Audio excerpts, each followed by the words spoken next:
안녕하세요 여러분, 잘 오셨습니다.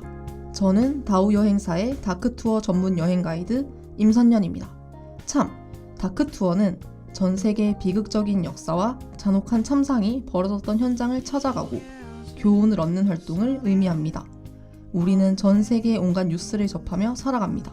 한 나라의 흥망성쇠, 보고도 믿을 수 없는 기상천외한 사람들의 이야기, 그리고 때로는 전 세계 곳곳의 어두운 참상까지. 오늘은 이 어두운 역사와 현장에 관해 이야기해볼까 합니다. 재난, 전쟁 등 지구촌 사람들을 위협하는 것들에 대해 알아보고 더 나아가 우리는 우리가 지녀야 할 삶의 태도에 대해 생각해볼 수 있습니다. 우리가 경험해보지 못했던 하지만 더는 일어나지 말아야 할 잔혹하고도 참담한 이야기들. 그날엔 어떤 일이 있었던 걸까요? 또 지금 그곳은 무엇이 달라졌을까요? 배움과 교훈이 함께하는 그날의 이야기. 다크 세계 일주 지금 시작합니다.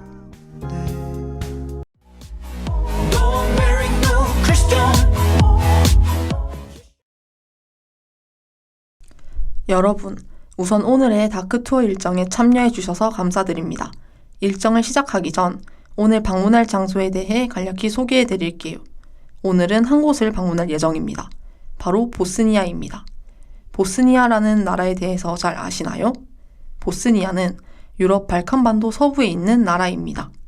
몰라도 다크투어와 함께라면 편하게 이해할 수 있습니다.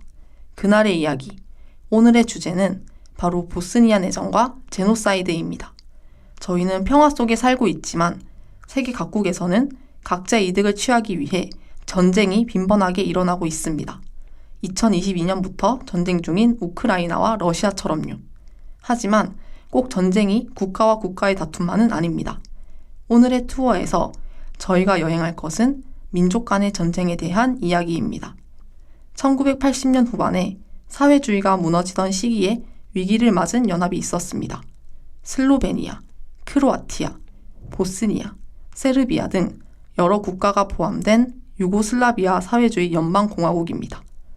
위기를 맞은 유고슬라비아 사회주의 연방공화국에서 가장 잔인한 전쟁이 펼쳐진 국가는 가장 먼저 독립을 선언한 슬로베니아와 크로아티아가 아닌 보스니아였습니다. 그저 보스니아의 민족 정체성이 가장 약했기 때문인데요.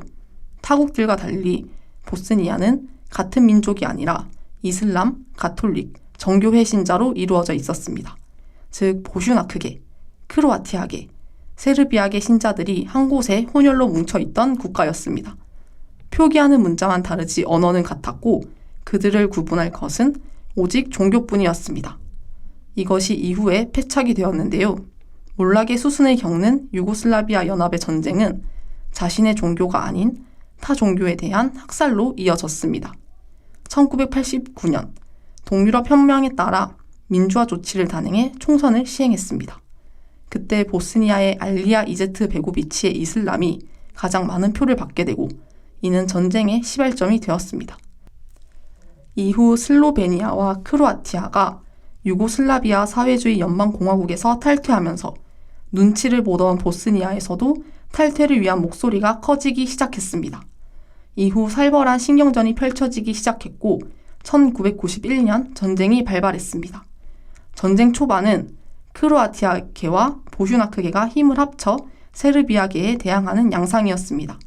하지만 점차 시간이 흐름에 따라 둘은 강간 및 여러 전쟁 범죄로 대립하게 되었습니다.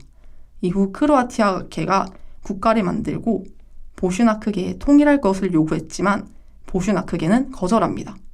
상황은 고조되면서 점점 막장으로 치닫았지만 미국의 압력으로 1994년 워싱턴 협정으로 상황은 일단락되었습니다. 이때 보스니아와 크로아티아의 전쟁으로 사상자가 1만 명 정도였는데 62%가 보슈나크인이었습니다. 이 전쟁 중에 보스니아의 수도인 사라예보가 유고슬라비아 인민군의 1425일간 포위된 사라예보 포위전과 헤르체고비나의 스레브레니차 지역에 살던 3만 명 정도의 보스니아인들이 스르프스카 공화국 군대에 의해 인종 청소의 일환으로 학살된 스레브레니차 집단 학살이 유명합니다. 이후 수많은 학살과 전쟁의 종지부를 찍은 건 미국의 지원이었습니다. 전쟁의 전황을 바꾼 것으로 평가받는 딜리버레이트 포스 작전에서 나토 공군에 의한 세르비아 공습이 주요 전략이었는데 이때 전투기의 참여 횟수의 65%가 미국이었습니다. 보스니아에서는 몇 년간 세르비아계가 휴전에 동의하지 않은 채 인종 청소라는 명목하에 전쟁, 학살이 저질렀고 1995년 11월에 데이튼에서의 협정으로 종전이 되었습니다. 이로써 20만 명 이상의 희생자와 230만 명의 난민을 초래한 보스니아 내전은 종전되었습니다. 결국 승자는 아무도 없었으며 서로의 종교에 대한 혐오만 남아있다고 합니다. 아직도 보스니아에는 내전의 후유증이 계속되고 민족과 종교 간의 갈등이 지속되고 있다고 합니다. 여기서 우리가 얻을 수 있는 교훈은 무엇일까요? 잠시 쉬고 교훈에 대해 얘기해 보도록 할게요.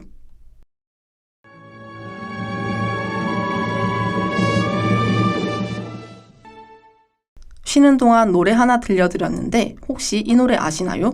1939년 이탈리아의 유대인 가족이 나치에 의해 학살당한 이야기를 다룬 영화 라이프 이즈 뷰티풀의 OST입니다. 학살을 당하는데 인생은 아름답다니 너무 역설적이지 않나요? 궁금하다면 꼭 시청해보세요. 저희 PD님이 가장 좋아하는 5손가락 안에 들어가는 영화라고 하네요. 굳이 이 노래를 들려드린 이유는 제노사이드에 대해 설명드리기 위함입니다. 제노사이드는 인종, 민족, 이념 등의 대립을 이유로 특정 집단의 구성원을 대량 학살하여 절멸시키는 행위를 이르는 말입니다. 추후 다크투어 여행지로 다루겠지만 유럽에서 유대인을 학살한 나치의 만행이 있었습니다. 이후 1948년 유엔에서 제노사이드를 국제적으로 범법으로 규정하고 금지했는데 이를 유럽에서 최초로 어긴 전쟁이 보스니아 내전이었습니다. 이 제노사이드는 왜 사람들이 행할까요?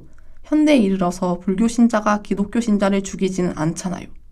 우리는 모두 이 행위들이 잘못되었다는 사실을 압니다. 보통 심리적으로나 혹은 경제적으로 어렵거나 사회적 불만이 있을 때 일어난다고 합니다. 어려움을 겪을 때 책임을 돌릴 다른 집단을 찾기 때문인데요. 저들을 죽이지 않으면 저들에게 우리가 죽을 거라는 생각이 공포를 심어 이런 증오범죄를 저지른다고 합니다. 현대로 돌아와 돌이켜보면 우리나라도 심상치 않게 다른 나라나 종교를 혐오하기도 합니다. 특정 나라나 종교를 언급하진 않겠지만 여러분도 일상생활에서 증오 언어를 많이 사용하시지는 않으신가요? 이런 일상적인 언어 사용이 나중에 여러분의 사건을 극단으로 몰고 갈 수 있습니다. 우리도 이러한 행위를 저지르지 않도록 평소에 혐오보다는 이해와 존중의 마음으로 다가가야 한다는 교훈을 얻었으면 좋겠습니다.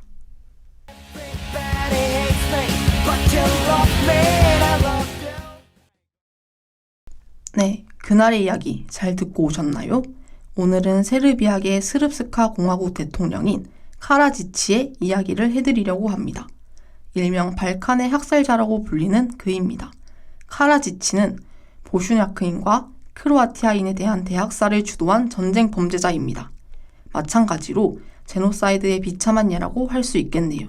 카라지치는 재판에만 6년이 걸리고 본인의 국가가 아닌 네덜란드의 헤이그에서 재판을 했습니다. 워낙 제목이 많지만 그의 나라에서는 영웅으로 불리기에 타국에서 하는 게 맞다고 판단되었기 때문입니다. 또 13년간 그를 잡을 수 없었는데 그가 종전 후 잠적해 수염을 기르고 도망가 의사로서 살고 있었기 때문입니다. 1심에서 40년을 받고 항소심에서 종신형을 선고받았습니다. 자국에서는 영웅으로 불리지만 세계적으로는 20만 명을 학살하는 데에 세계적으로는 20만 명을 학살하는 데에 제일 크게 기여한 인물이니 참 아이러니하지 않나요? 한 나라의 대통령이 이런 범죄를 저질렀다니 믿기지가 않네요. 그는 지금 영국의 감옥에서 여전히 수감 중이라고 합니다. 사람들은 모두 변하나 봐.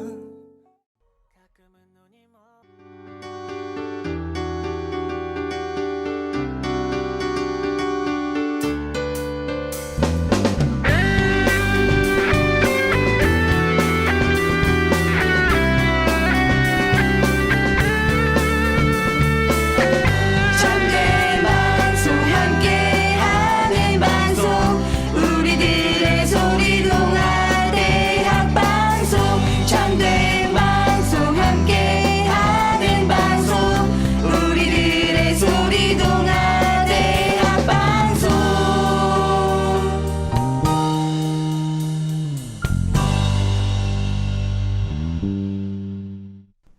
이번에는 제가 여러분께 소설을 하나 추천해 드리려고 합니다. 다크투어의 최종 목표는 이러한 현상들을 살펴보고 앞으로 우리가 나아가야 할 방향에 대해서 생각해 보는 것인데요. 단순히 이런 일이 있었구나 해서 끝나는 것이 아닌 여러 생각을 해보는 것에서 다크투어의 진정한 가치가 빛을 발하는 것 같아요. 오늘의 콘텐츠는 요네자와 호노부의 안녕 요정입니다. 이 도서는 1990년대를 기반으로 다른 나라의 문화를 체험하는 마야라는 아이의 이야기입니다.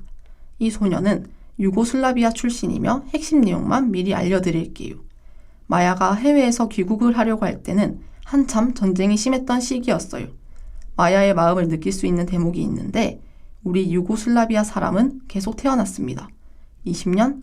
아니 10년만 더 유고슬라비아가 계속된다면 우리는 뭔가를 할 수 있었을지도 모릅니다. 하지만 이제 유고슬라비아는 없어질 테죠 라고 말합니다. 저도 이 책을 읽으면서 이 전쟁 피해자들의 슬픔을 간접적으로 겪었습니다. 여러분들도 투어가 더 값지도록 이 도서를 한번 읽어보는 게 어떨까요? 여러분은 이제 보스니아 내전에 대해 알고 있으니 좀 더 몰입할 수 있을 겁니다. 지나간 날은 모두 뒤로 다가올 나를 향해 할로.